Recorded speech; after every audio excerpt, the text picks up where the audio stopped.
नमस्कार साथियों। मैं डॉक्टर सुमित प्रजापति आप सभी का शिवत्व आयुर्वेद यूट्यूब चैनल पे बहुत बहुत स्वागत करता हूं। आज हम हाइपरटेंशन के पार्ट 4 को डिस्कस करते हैं, जिसमें हम उसके डायग्नोसिस और उसके ट्रीटमेंट की बात करेंगे, उसको डिस्कस करेंगे। तो आइए स्टार्ट करते हैं। सबसे पहले बात करते हैं डायग्नोसिस की। हम कैसे पता लगाएंगे कि किसी पेशेंट को हाइपरटेंशन है या नहीं है? तो ऑब्वियस सी बात है, measurement of blood pressure on multiple occasions. ऐसा नहीं है कि किसी एक ही ओकेजन के ऊपर पेशेंट का ब्लड प्रेशर लेना है। मल्टीपल ओकेजन्स पे, लाइक मॉर्निंग में, इवनिंग में, दोपहर में, रात को सोते टाइम, खाना खाने से पहले, खाना खाने के बाद में। So on multiple occasions, assessment of associated risk factor. इसका भी पता लगाना पड़ेगा कि पेशेंट को कोई दूसरी रिस्क फैक्टर तो नहीं है, जैसे कि डायबिटीज मेलाइटस तो नहीं है, या फिर पेशेंट अल्कोहलिक तो नहीं है, या फिर स्मोकर तो नहीं है। मतलब कि कंप्लीट उसकी हिस्ट्री लेनी पड़ेगी हमें। इसके अलावा किडनी फंक्शंस टेस्ट करवा सकते हैं, ताकि किडनी से रिलेटेड अगर कोई प्रॉब्लम हो और उसकी वजह से अगर हाइपरटेंशन डेवलप हो रहा हो तो वो पता लगाया जा सके। लिपिड प्रोफाइल करवाना चाहिए, ताकि पता लग सके कि पेशेंट को कोई एथेरोस्क्लेरोसिस डेवलप होने की चांसेस तो नहीं है। क्योंकि मोस्टली ऐसा देखा जाता है कि एथेरोस्क्लेरोसिस वाले जो पेशेंट होते हैं उनके अंदर हाइपरटेंशन जो होता है वो ज्यादा देखने को मिलता है। क्यों? क्योंकि उनके अंदर जो बैड कोलेस्ट्रॉल होता है वो ही हमारी आर्टरीज के अंदर जो होता है वो एथेरोस्क्लेरोसिस या फिर प्लेक फॉर्मेशन को डेवलप करता है। तो लिपिड प्रोफाइल करवा सकते हैं। एंड ब्लड ग्लूकोज लेवल, जैसे मैंने आपको बताया रिस्क फैक्टर में क्या था, डायबिटीज मेलाइटस। तो इसका पता लगाने के लिए हम क्या करवा सकते हैं? ब्लड ग्लूकोज लेवल का पता लगवा सकते हैं, ताकि हमें पता चल सके कि पेशेंट को कोई दूसरी बीमारी तो नहीं। अब बात करते हैं हम ट्रीटमेंट की, कि ट्रीटमेंट हम किस तरीके से करेंगे, क्या क्या प्रोटोकॉल हमें फॉलो करने पड़ेंगे। ये मॉडर्न का ट्रीटमेंट है। मॉडर्न तो नहीं कहूंगा, वेस्टर्न मेडिसिन का ट्रीटमेंट है, एलोपैथी मेडिसिन का ट्रीटमेंट है। आयुर्वेद का जो ट्रीटमेंट होगा उसका एक अलग से वीडियो बनाऊंगा। सो वेस्टर्न मेडिसिन में क्या होगा, the goal of hypertension treatments are to reduce blood pressure to a target level, minimize the risk of complication and improve overall cardiovascular health। यानी कि हाइपरटेंशन के ट्रीटमेंट में क्या क्या गोल्स रहते हैं, कि पहला तो होता है कि जो ब्लड प्रेशर होता है उसको एक टारगेट लेवल तक कम करना है। टारगेट लेवल के मतलब कि कहाँ तक कम करना है? 120 by of 80 mm of Hg।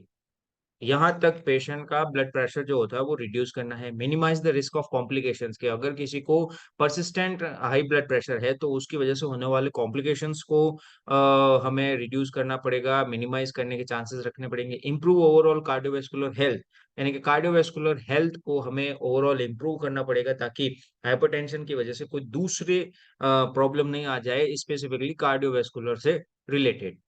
Treatment include these three steps. क्या क्या स्टेप्स होते हैं? तीन। पहला होता है लाइफस्टाइल मॉडिफिकेशन, दूसरा होता है मेडिकेशन, एंड तीसरा होता है रेगुलर मॉनिटरिंग एंड फॉलोअप। यानी कि हमें कोई भी हाइपरटेंसिव पेशेंट के ट्रीट करते समय हमें इन तीन बातों को ध्यान हमेशा रखना चाहिए। पहला, उसके लाइफस्टाइल मॉडिफिकेशन करवाओ। दूसरा, मेडिकेशंस हम क्या क्या दे सकते हैं उससे करवाओ। और तीसरा होता है रेगुलर मॉनिटरिंग एंड फॉलोअप। सबसे पहले बात करते हैं हम लाइफस्टाइल मॉडिफिकेशन की। हम लाइफस्टाइल को मॉडिफाई करके हम किस तरीके से हाइपरटेंशन से बच सकते हैं। लाइक हेल्दी डाइट, पेशेंट को हम बोलेंगे कि आपको एक हेल्दी डाइट लेने की जरूरत है, जिसके अंदर क्या होगा, adopting a diet rich in fruits, vegetables, whole grains, lean protein and low fat dairy products. इनका यूज जो होगा वो ज्यादा करने के लिए बोलना पड़ेगा। This includes reducing sodium intake. इसके साथ ही हमें पेशेंट को बोलना पड़ेगा कि नमक जो है वो उसके खाने के अंदर कम करना पड़ेगा, सोडियम इंटेक कम करना पड़ेगा। क्यों? क्योंकि मैंने आपको बताया था इसकी पैथोफिजियोलॉजी में कि सोडियम क्या करता है, हमारी बॉडी के अंदर वाटर को कंटेन करके रखने की कैपेसिटी रखता है। इसीलिए सोडियम का इंटेक कम करना पड़ेगा, ताकि बॉडी के अंदर वाटर का जो कंसंट्रेशन है वो थोड़ा सा कम हो सके, ताकि बॉडी के अंदर ब्लड का वॉल्यूम जो है वो एक्सेसिवली ना बढ़ पाए। और जब ब्लड वॉल्यूम नहीं बढ़ेगा तो हाइपरटेंशन भी नहीं होगा। तो इसीलिए सोडियम इंटेक भी कम करना है। Limiting the consumption of saturated fat like cholesterol and processed food. तो सैचुरेटेड फैट एंड कोलेस्ट्रॉल का यूज थोड़ा सा कम करना है, या फिर ना के बराबर करना है। क्यों? क्योंकि मैंने बताया ही था एथेरोस्क्लेरोसिस जो है वो किसकी वजह से बनता है, जो बैड कोलेस्ट्रॉल्स वगैरह होते हैं वो हमारी आर्टरीज के अंदर एथेरोस्क्लेरोसिस या फिर प्लेक फॉर्मेशन करते हैं, जिसकी वजह से आर्टरीज की जो ल्यूमेन होती है वो छोटी हो जाती है, और छोटी होने की वजह से फिर हाइपरटेंशन बढ़ जाती है। इसके अलावा वेट मैनेजमेंट करवाना पड़ेगा। पेशेंट अगर हैवी है, यानी कि उसका जो वेट है या फिर बीएमआई जो है वो उसकी हाई आती है, ठीक है ना, नॉर्मल से हाई आ रही है, तो फिर हमें उसका वेट मैनेजमेंट करवाना पड़ेगा। Achieving and maintaining a healthy weight through a combination of regular physical activity and a balance diet. अब वेट मैनेजमेंट किस तरीके से करवाएंगे? पेशेंट को रेगुलर फिजिकल एक्टिविटी करने के लिए बोलेंगे, लेकिन हार्ड फिजिकल एक्टिविटी नहीं होनी चाहिए। मिनिमल फिजिकल एक्टिविटी, या फिर हम ऐसा कहेंगे हेल्दी फिजिकल एक्टिविटी, ताकि उसके हार्ट के ऊपर एंड आर्टरीज के ऊपर ज्यादा जोर ना पड़े, तो ऐसी फिजिकल एक्टिविटी करवानी पड़ेगी। और साथ ही साथ में बैलेंस डाइट को भी फॉलो करवाना पड़ेगा, जिसकी वजह से पेशेंट का वेट जो होगा वो थोड़ा सा मैनेज होगा और हाइपरटेंशन में भी कमी आएगी। इसके अलावा रेगुलर एक्सरसाइज में जो मैंने आपको बताया फिजिकल एक्टिविटी क्या क्या करवानी है, like engaging in regular aerobic exercise. Aerobic exercise का मतलब ऐसा है कि जो उसके लंग्स के अंदर जो भी ऑक्सीजन जा रही है वो प्रॉपर तरीके से जाएगी। कोई भी थोड़े से टाइम के लिए भी ऑक्सीजन का कंसंट्रेशन उसकी बॉडी में कम नहीं हो पाएगा, तो एरोबिक एक्सरसाइजेस करवाएंगे, सच एज ब्रिस्क वॉकिंग, यानी कि थोड़ा सा जल्दी चलने की हम उसको बोलेंगे, जॉगिंग करने के लिए बोल सकते हैं, लेकिन कम, एंड साइकिलिंग एंड स्विमिंग करने के लिए बोल सकते हैं, क्योंकि ये रेगुलर एक्सरसाइजेस हैं, जिसकी वजह से हमारी बॉडी के अंदर जो फैट डिपोजिशन होता है वो थोड़ा सा कम होता है। फैट डिपोजिशन कम होगा तो फिर एथेरोस्क्लेरोसिस का फॉर्मेशन भी नहीं होगा, बैड कोलेस्ट्रॉल हमारी बॉडी के अंदर कम हो जाएगा, जिसकी वजह से फिर हाइपरटेंशन की जो चांसेस होंगे वो थोड़े कम हो सकते हैं। इस तरीके से लाइफस्टाइल मॉडिफाई करके हम कुछ पेशेंट्स को एक तरीके से ठीक कर सकते हैं। अब बात करते हैं हम कुछ और लाइफस्टाइल मॉडिफिकेशंस की, लाइक सोडियम रेस्ट्रिक्शन, जो मैंने आपको हेल्दी डाइट के अंदर बता ही दिया है कि सोडियम को रिड्यूस करना है, इनटेक जो है इसका कम करना है by limiting the consumption of processed food, avoiding added salt during cooking, यानी कि नमक को ऊपर से डालने की जरूरत नहीं पड़नी चाहिए। इस तरीके से नमक का यूज करना है या फिर बिल्कुल कम करना है, क्योंकि ये जो है वो ब्लड प्रेशर को बढ़ाने का काम करता है। तो सोडियम रेस्ट्रिक्शन करना है, अल्कोहल को लिमिटिंग करना है, या फिर मैं तो यही कहूंगा कि अल्कोहल को छोड़ दीजिए, नशा बहुत बुरी चीज है। So moderating alcohol consumption to recommended limits up to 1 drink per day for women and up to 2 drinks per day for men। ये एक क्राइटेरिया है, बनाया गया है, जिसके अंदर ये बताया गया है कि विमेन्स के लिए 1 ड्रिंक पर डे जरूरी, मतलब के लिमिट है, और मेंस के लिए 2 ड्रिंक पर डे लिमिट होनी चाहिए, इससे ऊपर नहीं जाना चाहिए। अगर इससे ऊपर हम जाएंगे, डेली बेसिस पे अगर हम अल्कोहल कंजप्शन करेंगे, तो फिर हाइपरटेंशन होने के चांसेस बढ़ जाते हैं। लेकिन मैं तो यही कहूंगा कि से नो टू अल्कोहल, अल्कोहल को हमेशा के लिए छोड़ दीजिए। इसके अलावा स्मोकिंग सेसेशन करनी पड़ेगी, क्योंकि स्मोकिंग जो है वो हाइपरटेंशन को बढ़ाने में मेन फैक्टर काम करता है। So smoking can significantly increase the risk of cardiovascular complications, इसीलिए स्मोकिंग को सीज करना पड़ेगा, स्मोकिंग को छोड़ना पड़ेगा। तो क्या क्या हमें छोड़ना पड़ेगा? अनहेल्दी डाइट छोड़नी पड़ेगी, प्रोसेस्ड फूड छोड़ने पड़ेंगे, सोडियम का रेस्ट्रिक्शन करना पड़ेगा, सोडियम यानी कि ऊपर से नमक खाना बंद करना पड़ेगा, अल्कोहल छोड़नी पड़ेगी, स्मोकिंग छोड़नी पड़ेगी। तो इस तरीके से हम लाइफस्टाइल को मॉडिफाई करके हाइपरटेंशन से एक तरीके से बच सकते हैं। अब बात करते हैं हम इसके दूसरे स्टेप्स, मेडिकेशंस की, कि डॉक्टर्स जो हैं, वेस्टर्न मेडिसिन के जो डॉक्टर्स हैं वो क्या क्या यूज करते हैं, इसके बारे में हमें जानकारी होनी चाहिए। मैं ऐसा नहीं कहूंगा कि आप ये सारे मेडिसिन जो है वो अपनी प्रैक्टिस के अंदर यूज करें, ये वीडियो जो है वो सिर्फ और सिर्फ स्टडी के पर्पज से बनाया गया है, ताकि हमारे स्टूडेंट्स को ये पता चल सके कि वेस्टर्न मेडिसिन के जो भी डॉक्टर्स हैं वो क्या प्रेस्क्राइब करते हैं, उनके क्या कॉम्प्लिकेशंस हो सकते हैं, या फिर वो किस तरीके से काम करते हैं, हम उनके बारे में जानकारी हमेशा प्रॉपर रहनी चाहिए। इनका यूज नहीं करना है, हमें बिल्कुल नहीं करना है। हमें आयुर्वेद की प्रैक्टिस करनी है, और किस तरीके से करनी है, हम इसके अंदर क्या क्या दे सकते हैं, उसके लिए मैं प्रॉपर वीडियो बनाऊंगा। लेकिन अभी के लिए हम ये देखते हैं कि क्या क्या यूज कर सकते हैं। तो क्या क्या है? Diuretics, so increase urine production, reducing fluid volume and blood pressure. मैंने आपको क्या बताया था कि डायूरेटिक्स क्या है, कि किडनी के ऊपर काम करते हैं, उनके जो नेफ्रॉन होते हैं उनके ऊपर काम करते हैं, और नेफ्रॉन से फिर वो क्या करते हैं कि यूरिन के एब्जॉर्प्शन को कम करते हैं। जनरली क्या होता है, जब हाइपोटेंशन होता है, हाइपो की बात कर रहा हूँ, हाइपर नहीं, हाइपोटेंशन जब होता है तो किडनी जो होती है, ये किडनी क्या करती है, रेनिन सिक्रेशन करती है, जिसकी वजह से ये रेनिन क्या करता है, एंजियोटेंसिनोजन को एंजियोटेंसिन फर्स्ट में कन्वर्ट करता है, और ये फिर एस यानी कि एंजियोटेंसिन कन्वर्टिंग एंजाइम की मदद से एंजियोटेंसिन सेकंड में बदलता है और ये क्या करता है, वेसो कंस्ट्रिक्शन करता है, जिसकी वजह से ब्लड प्रेशर बढ़ता है। तो एक तरीके से क्या हुआ, साथ ही साथ में फिर एड्रिनल ग्लैंड को भी ये स्टिमुलेट करता है, जो कि एल्डोस्टेरोन हार्मोन सीक्रेट करती है और ये क्या करती है, वाटर एंड नमक का रीएब्जॉर्प्शन करती है। तो नमक के रीएब्जॉर्प्शन होने की वजह से साथ ही साथ में वाटर का भी एब्जॉर्प्शन होगा, वाटर एब्जॉर्प्शन होगा तो फिर ब्लड वॉल्यूम बढ़ेगा और ब्लड वॉल्यूम बढ़ेगा तो हाइपरटेंशन भी बढ़ेगा। इसीलिए डाईयूरेटिक्स का यूज किया जाता है ताकि जो एक्सेस अमाउंट के अंदर जो वाटर था जो हमारी बॉडी के अंदर पड़ा था या रीअब्जॉर्ब हो गया था, वो वापस जो है वो यूरिन के थ्रू बाहर आ जाएगा हमारी बॉडी से, जिसकी वजह से ब्लड वॉल्यूम कम होगा, ब्लड वॉल्यूम कम होगा तो फिर ब्लड प्रेशर भी कम हो जाएगा। तो ये जो है ये मैकेनिज्म काम करता है डायूरेटिक्स में। अब बात करते हैं दूसरे कैटेगरी की, जिसमें होता है angiotensin converting enzyme inhibitor. Angiotensin converting enzyme इस डायग्राम में आप देखिए क्या है, ये एस इनहिबिटर। एस क्या होता है, एंजियोटेंसिन कन्वर्टिंग एंजाइम। ये क्या करता है, एंजियोटेंसिन फर्स्ट को एंजियोटेंसिन सेकंड में कन्वर्ट करता है।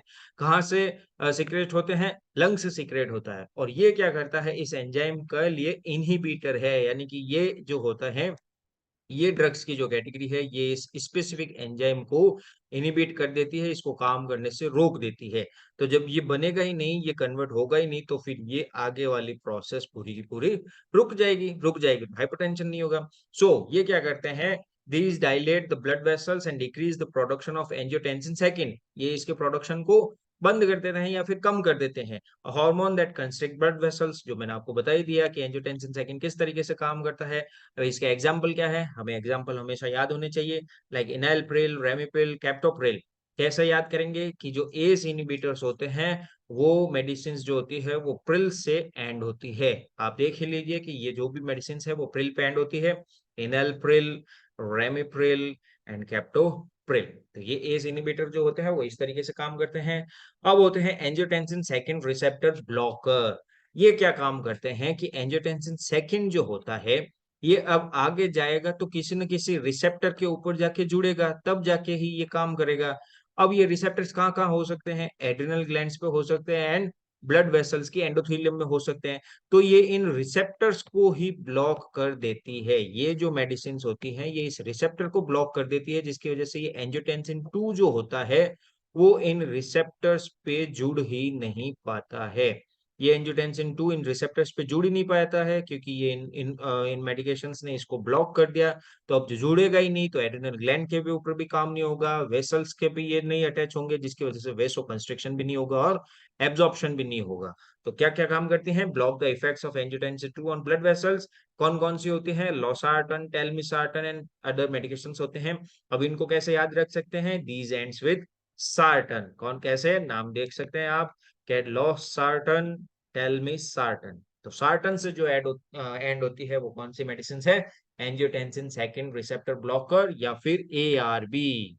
इस तरीके से हम याद रख सकते हैं। तो क्या क्या मेडिसिन वो यूज करते हैं वेस्टर्न डॉक्टर्स, ये आप आसानी से आपको पता लग गया होगा कौन कौन सी मेडिसिन है, diuretics, S inhibitors and ARB यानी कि एंजियोटेंसिन रिसेप्टर ब्लॉकर।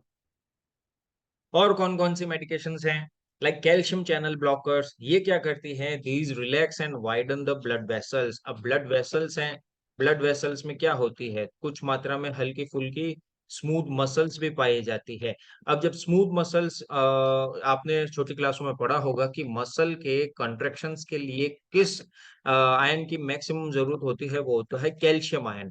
अब ये स्मूथ मसल्स है, स्मूथ मसल्स में जब ये कैल्शियम आयन जाके जुड़ेगा तो इनके अंदर कंस्ट्रक्शन होगा तो वेसोस्पाज्म होगा, जिसकी वजह से पेरिफेरल वेस्कुलर रेजिस्टेंस बढ़ जाएगा और हाइपरटेंशन भी बढ़ सकता है। इसी वजह से ये कैल्शियम चैनल ब्लॉकर क्या करते हैं, ये इन कैल्शियम रिसेप्टर्स को क्या करती है या कैल्शियम चैनल्स को क्या करती है, ब्लॉक कर देती है, जिसकी वजह से फिर ये जो मसल्स होती है इनके अंदर कॉन्स्ट्रिक्शन नहीं हो पाता, स्पेसिफिकली स्मूथ मसल्स के अंदर, जिसकी वजह से पेरिफेरल वेस्कुलर रेजिस्टेंस जो होता है वो बंद हो जाता है या कम हो जाता है, और फिर इसकी सहायता से ही हाइपरटेंशन में भी कमी आती है। इसका एग्जाम्पल क्या है, वेल नोन एग्जाम्पल एम्लोडिपिन, जो कि बहुत ही कॉमन ड्रग होती है। वेस्टर्न मेडिसिन के डॉक्टर्स जो होते हैं वो मोस्ट कॉमनली यही ड्रग यूज करते हैं। फर्स्ट जो मेडिसिन वो यूज करेंगे वो होगी एम्लोडिपिन। दूसरे होते हैं बीटा ब्लॉकर्स। ये क्या करते हैं, decreases heart rate and cardiac output, reducing blood pressure. ठीक है ना, कि बीटा ब्लॉकर्स, अब हार्ट है, हार्ट के ऊपर वैसे तो हमारी पूरी बॉडी के अंदर ही alpha and beta adrenergic receptors होते हैं, पूरी बॉडी के अंदर कहीं ना कहीं ये मिल जाते हैं। नाम से पता चलता है एड्रीनर्जिक रिसेप्टर, यानी कि क्यों कौन आके जुड़ेगा इसके ऊपर, एड्रीनलिन एंड नॉर एड्रीनलिन। ये दोनों चीजें क्या करती है, ये दोनों चीजें आपको पता ही है, आपने छोटी क्लासों में पढ़ा होगा, हाइपर टेंशन बढ़ाती है, यानी कि ब्लड प्रेशर को इंक्रीज करती है एक तरीके से। तो स्पेसिफिकली हार्ट के ऊपर कौन से रिसेप्टर पाए जाते हैं, बीटा रिसेप्टर्स पाए जाते हैं। हार्ट के ऊपर बीटा बीटा रिसेप्टर्स होते हैं, तो फिर ये एड्रेनालिन इस हार्ट के बीटा रिसेप्टर्स पे जाता है, इससे जुड़ता है और फिर हार्ट की एक्टिविटी को बढ़ाता है, उसकी कॉन्ट्रैक्टिबिलिटी को बढ़ाता है, जिसकी वजह से ब्लड प्रेशर बढ़ता है। अब ये मेडिसिन क्या करेंगे, इन हार्ट के ऊपर पाए जाने वाले बीटा ब्लॉकर्स को ही ब्लॉक कर, बीटा रिसेप्टर को ब्लॉक कर देगी, यानी कि ये हार्ट है, इस हार्ट के ऊपर ये बीटा रिसेप्टर थे, और इन ड्रग ने जाके इनको, इस बीटा रिसेप्टर को क्या कर दिया, ब्लॉक कर दिया। ब्लॉक करने से अब जो एड्रेनलिन या फिर नॉर एड्रेनलिन जो भी मिलेगा वो इसके ऊपर अटैच ही नहीं हो पाएगा, तो फिर हार्ट के ऊपर हार्ट की कॉन्ट्रेक्टिबिलिटी कम हो जाएगी, जिसकी वजह से हाइपरटेंशन भी कम हो जाएगा। तो ये क्या करते हैं, this decreases heart rate and cardiac output and reducing blood pressure. ठीक है, क्या एग्जाम्पल क्या क्या है, एटिनोलोल, बिसोप्रोलोल, मेटोप्रोलोल। कैसे याद रखेंगे कि ये सारी मेडिसिन किससे एंड होती है, ओलोल से एंड होती है। एस इनिबिटर्स जो थे वो किससे एंड हो रहे थे, प्रिल से। ठीक है, एआरबी, एंजियोटेंसिन रिसेप्टर ब्लॉकर जो थे वो किससे एंड हो रहे थे, सार्टन से, like telmisartan, olmisartan etcetera. Calcium channel blockers किससे एंड होते हैं, डिपिन से। बीटा ब्लॉकर्स किससे एंड होते हैं, ओलोल से। तीसरा जो स्टेप होगा वो होगा रेगुलर मॉनिटरिंग एंड फॉलोअप का। पहला स्टेप क्या था, लाइफस्टाइल मॉडिफिकेशन का। हमने पेशेंट को बोला कि आप लाइफस्टाइल को मॉडिफाई करिए, फैट थोड़ा सा कम लीजिए, रिड्यूस कीजिए, सॉल्ट इनटेक को रिड्यूस कीजिए। तो हमने सारा मेडिकेशन मतलब के लाइफस्टाइल मॉडिफाई करने के लिए बोला, फिजिकल एक्टिविटी करने के लिए बोला। अगर उससे पेशेंट का हाइपरटेंशन कम हो जाता है तो अच्छी बात है, अदरवाइज हम दूसरा करेंगे मेडिकेशंस। इनमें से जो भी मेडिकेशंस उसमें यूज आएंगी वो देते हैं। फिर तीसरी होती है रेगुलर मॉनिटरिंग एंड फॉलोअप, यानी पेशेंट को बार बार बुलाया जाता है ताकि हम उसको फॉलोअप में ले सके कि उस पेशेंट का ब्लड प्रेशर थोड़ा सा रिड्यूस हुआ है या नहीं हुआ है।